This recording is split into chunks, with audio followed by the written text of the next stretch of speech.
Dios, hay libertad en la casa de Dios, hay libertad, hay libertad en la casa de Dios, hay libertad en la casa de Dios, hay libertad, hay libertad. Ce matin, on est ensemble, on a la bénédiction de Dieu, on a toutes les promesses de Dieu sont pour nous. Voilà, donc moi, je suis convertie depuis très longtemps et je suis pas née d'une famille chrétienne, mais malgré tout, depuis ma naissance, Dieu a toujours été avec moi, il a toujours été en filigrane, il a toujours eu quelque chose. Et même quand je regarde derrière moi, je me suis convertie vraiment à 21 ans, il a toujours été là. Amen. Sinon, je serais morte déjà parce que j'ai eu 3 accidents. J'aurais dû avoir 3 accidents de cyclo et chaque fois le Seigneur m'a gardée, mais de manière miraculeuse. C'était bon, à Marseille, à Rennes, il y avait les rails qui passaient là, les monocyclos. Comme les rails n'étaient pas vraiment perpendiculaires, ils étaient en biais, la roue de mon cyclo est rentrée dans le rail. Derrière moi, il y avait une voiture qui arrivait, il y avait un monsieur sur le côté, il a poussé un cri, il m'a vu par terre, il m'a vu écraser. Je ne sais pas comment j'ai fait pour sortir la roue du rail et pour continuer ma route. Et il ne m'est rien arrivé. Donc, une autre fois, c'était un camion, j'ai failli me prendre un camion, je suis passée à ça. Je ne l'avais pas vu, en fait. Et là, le Seigneur m'a gardée aussi. Donc, vraiment, Dieu avait sa main sur moi. Et voilà, donc je me suis convertie à 21 ans. Et quand je me suis convertie, j'étais déprimée, je n'étais pas bien du tout.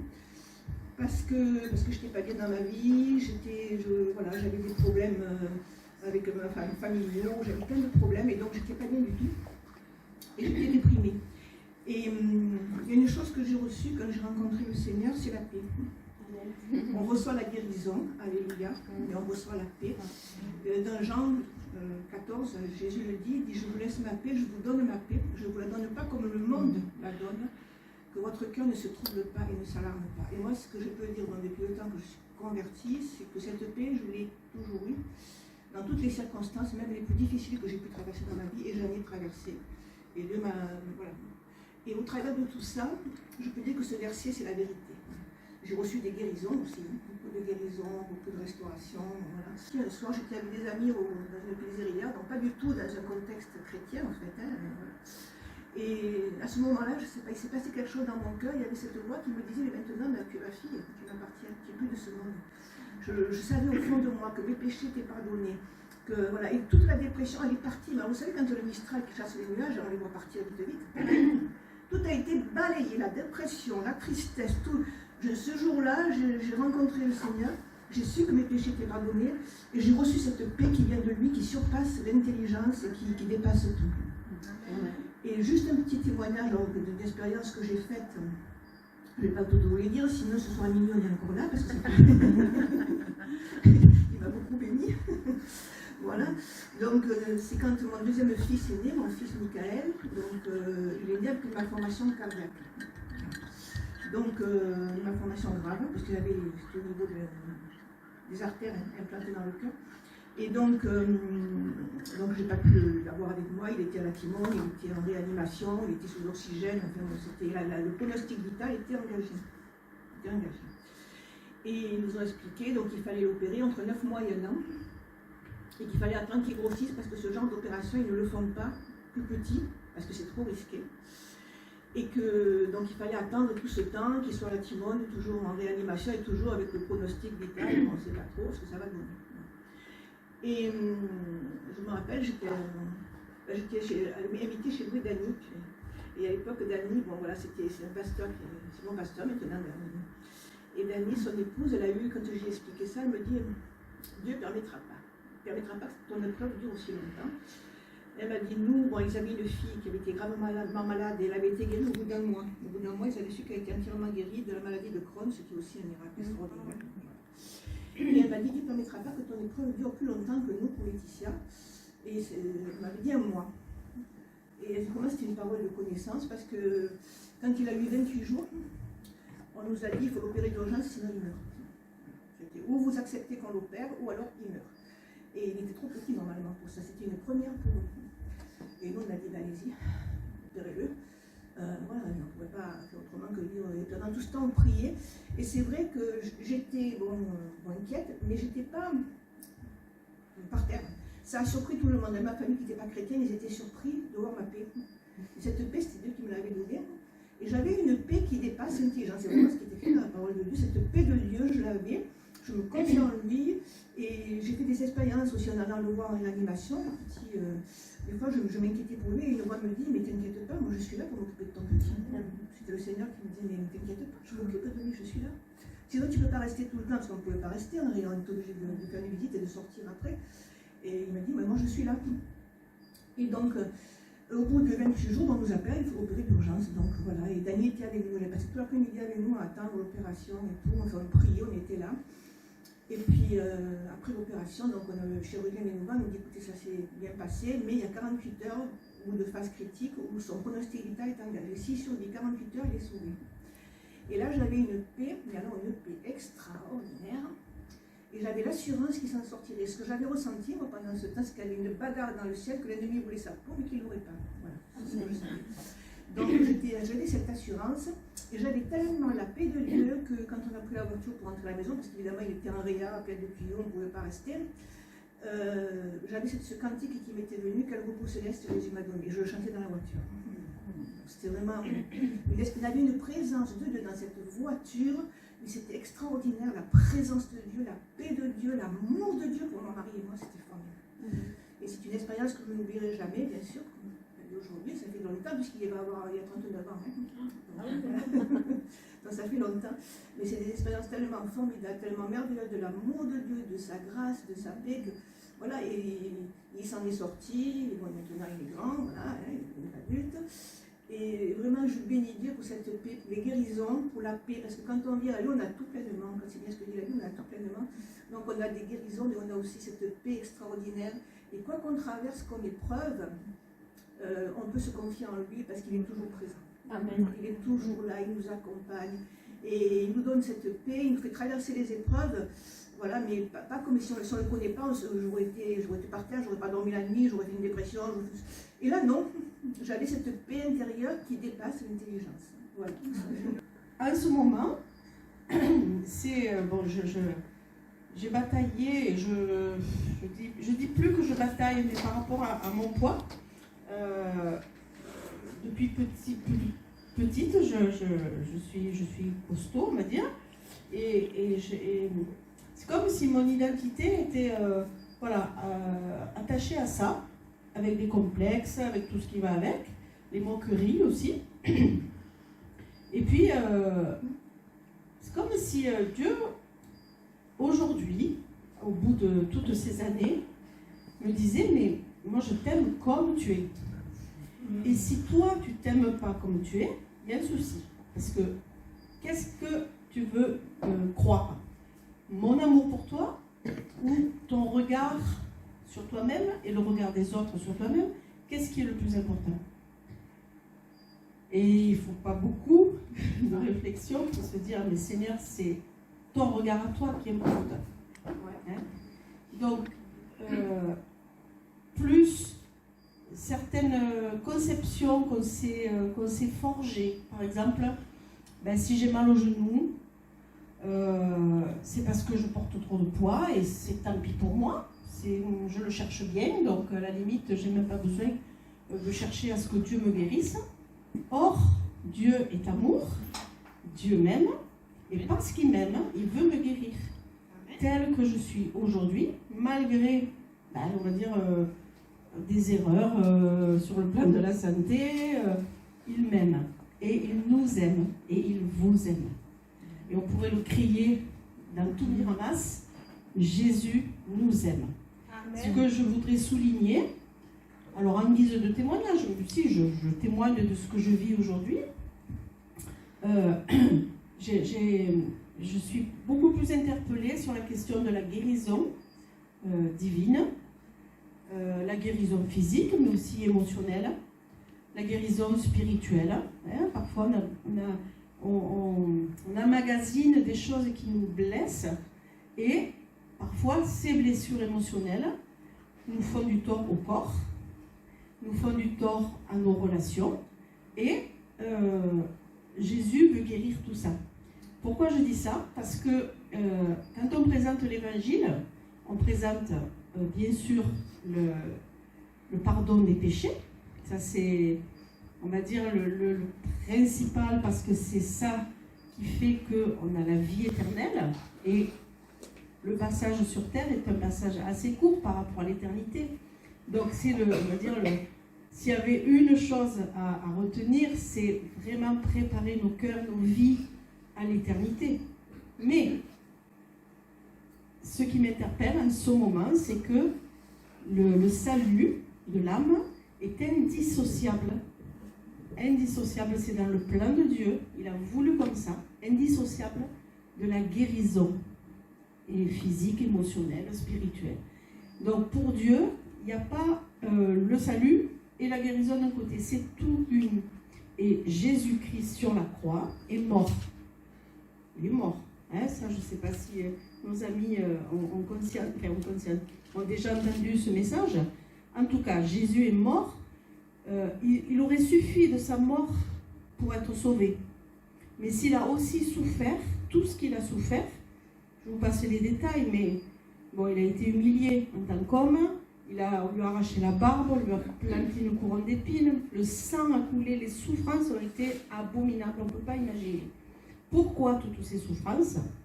C'est pour s'identifier à nos souffrances, à nos douleurs. Et dans Ésaïe 53, il est dit, c'est par ces meurtrissures, non pas que vous serez guéris, mais vous avez été guéris. Donc c'est fait, c'est accompli. Donc par les meurtrissures de Jésus, on a été guéris. Mais il a fallu qu'il souffre pour ça. C'est ces souffrances qui nous ont acquis la guérison. Et sa mort, voilà, ça aurait pu être une autre mort que ça, mais sa mort nous a acquis le salut éternel, mais ses souffrances nous ont acquis la guérison. Et c'est pour ça qu'on ne peut pas dissocier le salut de la guérison. Et pourquoi c'est si important?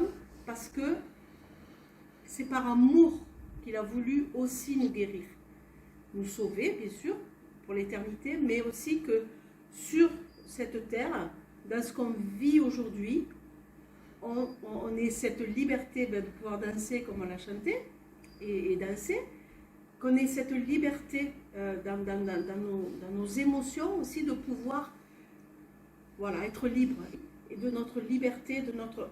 Voilà, il veut nous donner le bonheur, tout simplement. Hein? Donc, quand on est patraque, quand on est malade, quand on est cloué dans un lit, c'est pas top. Hein? On est bien d'accord. Enfin, je ne sais pas si quelqu'un aime ça, mais voilà. Donc, il veut nous accorder ça. Voilà. Donc, il y a plein de versets bibliques. Hein? Je vous ai cité Ésaïe 53, mais Jean 3,16, Dieu a tant aimé le monde qu'il a donné son Fils unique, Jésus.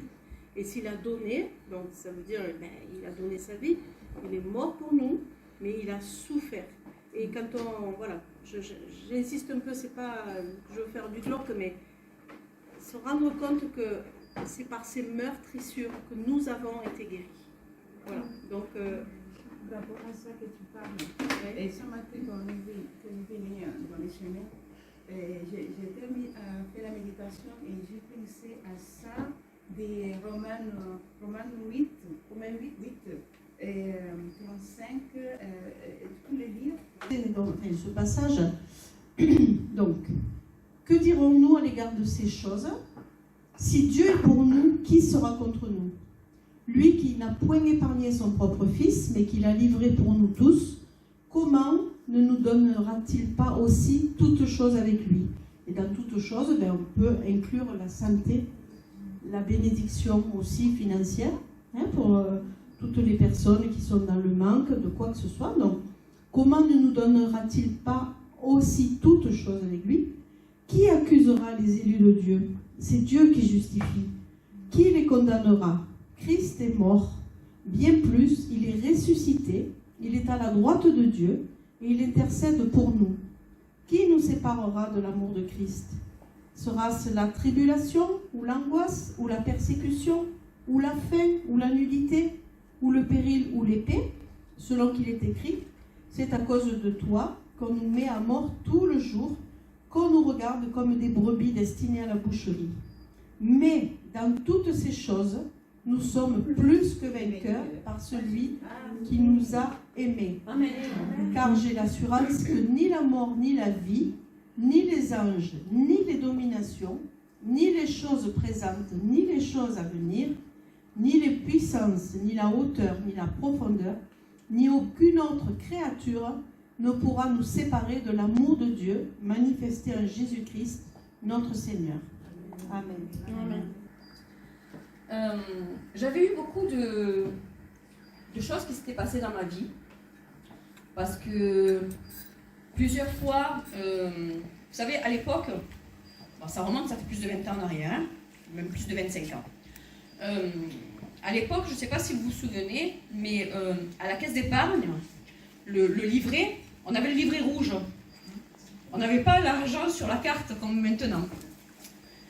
Et puis, un jour, je vais à la caisse d'épargne, je mets la carte, et je vois sur le compte, je vous parle en ancien franc, parce que j'avais l'habitude de parler en ancien franc, 23 000 euros. 23 000 francs, pardon, excusez-moi, 23 000 francs. Je vais voir mon mari, je dis, écoute, il y a 23 000 francs sur le compte, je dis, je ne sais pas d'où ça vient, je ne sais pas ce que c'est. Alors mon mari, lui, très pratique, il me dit, écoute, retire tout. Il me dit, s'ils se sont trompés, on leur rendra petit à petit. S'ils ne se sont pas trompés, on les garde. Ok. Une autre fois, 14 000 francs. Comment vous dire que j'étais contente, hein? On est toujours content quand on a de l'argent sur le compte. Mais c'était une bénédiction qui, comme quand on vous dit une parole qui rentre d'une oreille et qui sort de l'autre. J'étais contente parce que c'est de l'argent dont j'avais besoin, parce que j'avais besoin d'acheter une voiture, j'avais des choses à faire, mais c'est pas ça qui me touchait pour venir à Dieu. J'allais à la réunion, j'écoutais la parole de Dieu, mais j'étais pas touchée comme il fallait. Et puis un jour, ce fameux jour, en fait, j'avais plus rien à manger à la maison. Pas grand-chose. Et surtout, ce qui me manquait en priorité, c'était du lait pour mes enfants. Donc j'en avais 3, du coup. Elle qui était petite, mais qui commençait à boire le lait normal. Et j'habitais à Vitrolles. Et j'habitais mon immeuble là, et ma belle-mère habitait juste à côté. Donc je l'appelle, et elle me dit, viens à la maison, tu prends tout ce que tu as besoin. Parce que j'avais de l'argent, mais sur le carnet. Et comme c'était le soir, je ne pouvais pas le retirer. C'était un vendredi soir, je ne pouvais pas retirer. Donc je lui dis, ben ça va, je viens. J'habitais au 2e étage, je descends. Et arrivé en bas, on habitait dans un immeuble où pour entrer il fallait sonner. La porte était toujours fermée. Je vois, en bas de l'escalier, un pack de 6 litres de lait. Vous savez comment vous dire que j'ai regardé ce pack, et en même temps que je regardais le pack, dans ma tête, il y avait une voix qui me disait, ce lait, il est pour toi, pour tes enfants. Mais, comme je suis têtue, je me suis assise sur l'escalier, parce que je me suis dit, peut-être que c'est quelqu'un qui a fait ses courses, qui est monté, qui va redescendre, ou qui est allé à la voiture, qui va revenir. J'ai attendu 3/4 d'heure, assise, montre en main. 3/4 d'heure, il n'y a personne qui est venu chercher le lait, parce que le lait était pour moi. J'ai pris le pack de lait, je suis montée à la maison. Ma belle-mère me téléphone, elle me dit, qu'est-ce que tu fais? Viens chercher le lait. J'ai dit non, j'ai dit, Dieu il m'a donné le lait qu'il me fallait pour mes enfants. Et vous savez, ce témoignage, en fait, eh bien, j'avais honte de le raconter. Quand on allait à l'église, au local, parce que il y en a qui disent le local, d'autres qui disent l'église, mais quand on allait à l'église, j'avais honte de raconter ce témoignage. Parce que tout le monde racontait, moi j'ai été guérie du cancer, moi Dieu m'a sauvée parce que j'ai eu un accident de voiture et il m'a gardée, ou moi j'ai eu ci, moi j'ai eu ça, et moi j'étais avec mes 6 litres de lait. Donc, voilà, je sais pas, voilà. Et puis, un jour, le pasteur, il me dit, non, il faut que tu le dises, il faut que tu le dises, il faut que tu le dises. Bon, ça va. Alors, inutile de vous dire que j'étais derrière le pupitre, j'avais les larmes qui coulaient, qui n'arrêtaient pas. Hein. C'était la fontaine. Hein. Et je raconte mon témoignage, en train de pleurer. Et quand j'ai eu fini, il y a plusieurs femmes qui sont venues me voir et qui m'ont dit, tu sais, ton témoignage, il nous a touchés. Parce que Dieu il a su comment te prendre. Il savait que pour toi, le plus important, c'est tes enfants. Et qu'il n'y avait que par là qu'il pouvait te toucher. Et ça nous a fait du bien. Et bien, de là, je me suis dit, c'est vrai que je me suis convertie avec 6 litres de lait. J'ai pas honte de le dire. J'ai plus honte de le dire. Et au contraire, je vais le raconter. Parce que comme ça a touché ces femmes, ça va en toucher d'autres. Dieu, il sait comment nous toucher. Il sait que, il connaît nos cœurs, il connaît nos vies, il sait qu'il y a un petit truc par lequel il peut rentrer. Il y a une petite porte qui est ouverte. Et si nous, on ne le sait pas, ou si les personnes qui sont autour de nous ne le savent pas, mais lui, il le sait. Moi, il m'a touché par là. Voilà, c'était mon témoignage, un de mes témoignages. Un matin, mon mari était dans la chambre et il me voit passer dans le couloir, habillé avec une belle robe, bien coiffée, bien maquillée. Il me l'a raconté, parce que moi, il me l'a raconté. Il s'est levé en se disant, mais elle va où aujourd'hui? Il n'y a pas d'école, elle va pas amener les enfants à l'école, elle va où? Il s'est levé et il m'a plus vu. Dans le couloir, il m'a plus vu. Il est venu, il s'est remis, il s'est recouché et je suis rentrée dans la chambre en pyjama, parce que j'étais à la salle de bain, et je me suis recouchée. Il m'a dit, mais attends, il y a quelque chose qui ne va pas là, je viens de te voir, tu étais bien habillée, bien coiffée, bien maquillée. J'ai dit, ah mais non, c'était pas moi. Bon. Mon mari, qu'est-ce qu'il a pensé? Le lendemain, il a téléphoné à son cousin aux îles Canaries, il lui a dit, écoute, j'ai vu Valérie comme ci, comme ça, et comme il savait que j'avais le cancer. Bon, son cousin lui a dit, c'est peut-être parce qu'elle va mourir. Tu l'as vu comme ça. Et il lui a dit, mais peut-être, je ne sais pas. Bon. Et du coup, mon mari s'est mis à prier, et Dieu lui a dit, mais demande-lui ce qu'elle m'a demandé. Bon, il ne m'a pas demandé sur le coup. Je suis rentrée à l'hôpital, on m'a opéré, on m'a enlevé le côlon droit. Après, je suis allée voir le gastro qui m'a dit, vous allez faire de la chimio. J'ai refusé. J'ai dit non, je ne fais pas de chimio. Il m'a dit si, je vais chercher votre dossier, vous passez un chimio. J'ai dit non, Dieu m'a guéri, je ne fais pas de chimio. Bon, il est revenu, il m'a dit, écoutez, Madame Santiago, c'était un musulman, hein, c'était à l'hôpital Nord, c'était un musulman.